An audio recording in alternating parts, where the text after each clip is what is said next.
Hey everyone. In legal studies questions, some words, such as justify or discuss, will require you to respond in a specific way.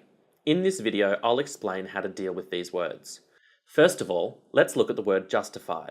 A previous VCAR exam gave students a scenario.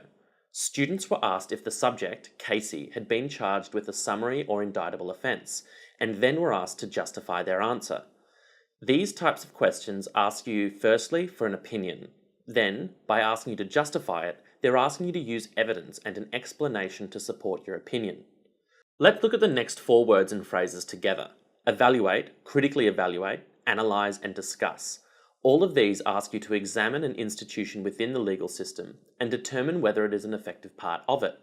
You need to start off with a broad statement where it is generally expected that you will say that the institution you're analysing is both effective and ineffective.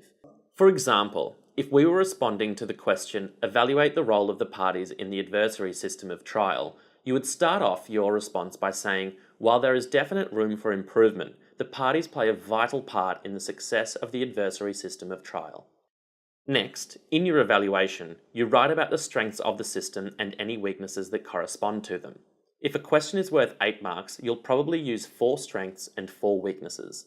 Discuss a strength, then a weakness, then a strength, then a weakness, and so on. Let's say you've been asked to evaluate Parliament as a lawmaker. Make sure your strengths and your weaknesses correspond. In other words, that they link to each other. For example, a strength of Parliament is that it can act quickly to change the law if the need arises. However, a weakness is that Parliament doesn't always act quickly because it is only in session for a certain number of days per year. It's really important that you discuss just as many strengths as you do weaknesses. Examiners like you to have a balanced discussion in your responses. Because of that, it's hard for you to come to a really strong overall conclusion about an aspect of the legal system. It means that, finally, when you do conclude, you state a very balanced opinion in a manner similar to the way you started off your response. So remember, when you're asked to evaluate, critically evaluate, analyse or discuss something, you're being asked to acknowledge the strengths and weaknesses equally and to come to an overall conclusion.